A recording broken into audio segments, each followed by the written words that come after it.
आज की कथा श्री गदाधर भट्ट जी की है। श्री गदाधर भट्ट जी आंध्र प्रदेश के वैल्यनाट्य तेलंग ब्राह्मण थे। श्री जीव गोस्वामी जी की प्रेरणा से वे वृंदावन में आकर श्री रघुनाथ भट्ट जी के अनुगत शिष्य हो गए थे।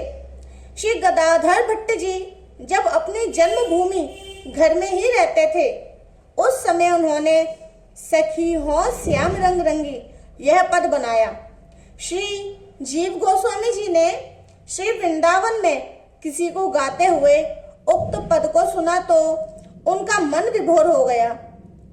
उन्होंने शीघ्र ही एक पत्र लिखकर 2 संतों को श्री गदाधर भट्ट जी के पास भेजा। पत्र में लिखा था कि बिना रंगने के स्थान के आपके ऊपर रंग कैसे चढ़ गया। मुझे यह सोच विचार कर अत्यंत आश्चर्य हो रहा है। प्रेम से ओतप्रोत पत्र को लेकर दोनों संत श्री भट्ट जी के गांव पहुंचे। उस समय परम रसिक संत श्री भट्ट जी गांव के बाहर एक कुएं पर बैठे दातून कर रहे थे। संतों ने श्री भट्ट जी से ही पूछा, यहाँ श्री गदाधर भट्ट जी कहाँ निवास करते हैं। उत्तर में श्री भट्ट जी ने उन दोनों संतों से पूछा, आप लोग किस स्थान में रहते हैं। संतों ने उत्तर दिया, श्री वृंदावन धाम में। यह सुनते ही श्री भट्ट जी मूर्छित होकर कुएं से नीचे भूमि पर गिर पड़े। उस समय ऐसा लग रहा था कि मानो इनके प्राणों ने भगवत प्राप्ति कर ली। श्री गदाधर भट्ट जी की मूर्छा देखकर पत्र लेकर आने वाले साधुओं से किसी ग्रामवासी ने बताया कि श्री गदाधर भट्ट जी ये ही हैं। आश्चर्य करते हुए प्रेम के साथ तब उन साधुओं ने श्री भट्ट जी के कान में कहा कि हम आपके लिए श्री वृंदावन से श्री जीव गोस्वामी जी का पत्र लाए हैं। ये सुनकर इनकी मूर्छा दूर हो गई और उठकर बैठ गए। साधुओं ने पत्र दिया। आपने उसे लेकर सिर से लगाया और पढ़कर उसी क्षण उन साधुओं के साथ चल दिए और शीघ्र ही श्री वृंदावन आकर सर्वप्रथम श्री जीव गोस्वामी जी से मिले। मिलन सुख से आंखों में आनंद के आंसू भर गए। शरीर की सुधि बुरी भूल गए। तत्पश्चात धैर्य धारण कर वही सखी हो श्याम रंग रंगी पद गाया। श्री वृंदावन में निवास करते हुए आपने श्री जीव गोस्वामी जी से अनेक भक्ति शास्त्रों का अध्ययन और संतों के साथ सत्संग किया। श्री कृष्ण की कथाओं के रस की उमंग आपके अंग अंग में भर गई। भाव में विभोर होकर आप नित्य श्रीमद् भागवत की कथा कहने लगे। मथुरा वृंदावन के मध्य में बसे धौरहरा गांव का निवासी कल्याण सिंह नामक एक पवित्र हृदय वाला राजस्थानी राजपूत वृंदावन में श्री गदाधर भट्ट जी की कथा में आने लगा। कथा का ऐसा विचित्र रंग उस पर चढ़ा कि उसने अपनी स्त्री से हंसना बोलना बिल्कुल छोड़ दिया। इससे उसकी स्त्री बड़े दुख में पड़ गई। उसने निश्चय किया कि मैं ऐसी कोई नई युक्ति करूं जिससे हमारे पति का मन कथा और कथावाचक से हट जाए। इसी बीच एक गर्भवती तरुणी स्त्री गांव में भीख मांगती दिखाई पड़ी।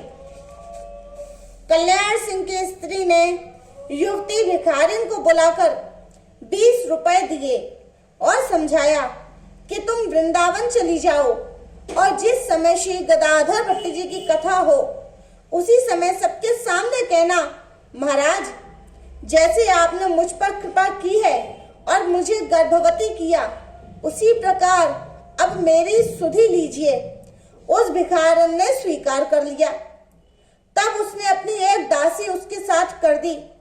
धन के लोभवश भिखारन का चित्त दूषित हो गया था। उसने कथा में जाकर सबको सुनाकर श्री भट्ट जी से कहा कि अब मेरा प्रबंध कीजिए। उसकी इन बातों को सुनकर श्री गदाधर भट्ट जी ने कहा, आओ आओ बैठो, मैं तो नित्य मन में तुम्हारा स्मरण करता था परंतु तुम जाने कहाँ चली गई थी। श्रोताओं ने जब ये बातें सुनी तो उनके मन में बड़ा ही दुख हुआ और वे कहने लगे कि ये स्त्री झूठ कह रही है, इसे मारो, दूर भगा दो। ये सुनकर उसके प्राणों की रक्षा के लिए श्री भट्ट जी ने कहा, ये सत्य कहती है। यह सुनकर श्रोताओं को बड़ा ही दुख हुआ। श्रोताओं में श्री राधिका वल्लभ दास जी नामक एक संत बैठे थे। वे बड़े ही बुद्धिमान थे। उन्हें भी भिखारिन और भट्ट जी का संवाद सुनकर महान दुख हुआ। उन्होंने उस भिखारिन को एकांत में बुलाकर उसे समझाया और डराया कि जो सच्ची बात है उसे बता दो, तब तो तुम्हें छोड़ दिया जाएगा, नहीं तो अभी तुम्हें मार डाला जाएगा। यह सुनकर वह डर गई और उसने सब रहस्य खोल दिया, जिसे सुनकर श्रोताओं की जान में जान आई। कल्याण सिंह जी ने जब अपनी स्त्री की यह करतूत सुनी तो उन्हें बड़ा ही क्रोध आया और म्यान से तलवार निकालकर उसे मारने के लिए चले। तब श्री भट्ट जी ने उन्हें रोक लिया और समझाते हुए कहा, इन स्त्रियों ने हमारे ऊपर बड़ी ही दया की है। उन्होंने अहंकार और प्रभुता रूपी पिशाचनी से हमें बचाया है। संत श्री भट्ट जी के स्वभाव को देखकर कि अपराधी के प्रति कितनी दया है, दोनों स्त्रियां भक्ता बन गईं। श्री गदाधर भट्ट जी की कथा की प्रशंसा सुनकर ब्रज भूमि से बाहर किसी स्थान के एक महंत जी भी कथा सुनने आए। लोगों ने उन्हें सम्मान पूर्वक आगे बैठाया। कथा होने लगी तो महंत जी ने देखा कि कथा सुनकर सभी संतों के नेत्रों से आंसू बह रहे हैं। अब महंत जी सोचने लगे कि मेरी आंखों में आंसू क्यों नहीं आते। वे शोक समुद्र में मग्न हो गए। सोचते सोचते उन्हें एक उपाय सूझा। दूसरे दिन जब ये कथा सुनने आए तो पिसी हुई लाल मिर्च छिपा कर लाए और कथा सुनते हुए उन्होंने अपनी आंखों में मिर्च डाल ली। इस बात को किसी संत ने जान लिया और कथा के समाप्त होने पर श्री गदाधर भट्ट जी को बता दिया। जब सभी श्रोता चले गए तब श्री भट्ट जी महंत जी को छाती से लगाकर मिले और रोते हुए पुकार कर बोले, मेरे मन में यदि ऐसी रोने की तीव्र इच्छा प्रकट हो तो मेरा जन्म सफल हो जाए। इस प्रकार कहते कहते आपके नेत्रों से आंसुओं की धारा बह चली। उससे महंत जी भीग गए और उनके हृदय में भी प्रेम प्रकट हो गया। एक बार श्री गदाधर भट्ट जी के आश्रम में माट गांव का एक चोर घुस आया और उसने बहुत सी संपत्ति सामान बटोरकर एक गठरी बांध ली, परंतु जब वह गठरी उठाने लगा तो अधिक भारी होने के कारण उसे उठा न सका। श्री भट्ट जी देख रहे थे। वे उसके पास आए और उन्होंने गठरी उठवा दी। चोर को आश्चर्य हुआ। उसने आपका नाम पूछा, तब आपने बता दिया। नाम सुनकर उसके मन में इनके प्रति बड़ा ही प्रेम हुआ और वह बोला, मुझसे बड़ी भारी भूल हुई, मैं नहीं जानता था कि यह आपका घर है। सिर से गठरी उतार कर वह क्षमा प्रार्थना करने लगा। तब आपने कहा, आप इस गठरी को ले जाओ, मेरे पास तो सवेरा होते ही इससे 10 गुनी संपत्ति और आ जाएगी।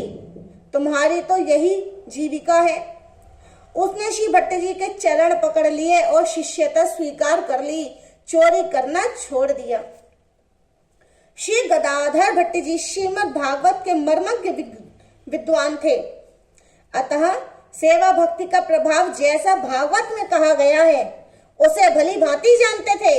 इसीलिए भक्त भगवंत की सेवा टहल नित्य आप अपने हाथों से ही करते थे। एक दिन आप मंदिर में चौका लगा रहे थे। उसी समय कोई धनी मानी आपका शिष्य बहुत सी भेंट लेकर आया। श्री भट्ट जी के एक शिष्य ने दूर से ही देखकर आपसे कहा, महाराज जी, आप शीघ्र हाथ धोकर अपने आसन पर बैठ जाइए, एक भेंट लेकर भक्त आ रहा है। यह सुनकर आप उसके ऊपर नाराज हो गए। पुनः समझाया कि भगवत सेवा में ही हमें रुचि है, अतः सेवा को त्याग कर भेंट लेने के लिए गद्दी पर नहीं बैठ सकते हैं।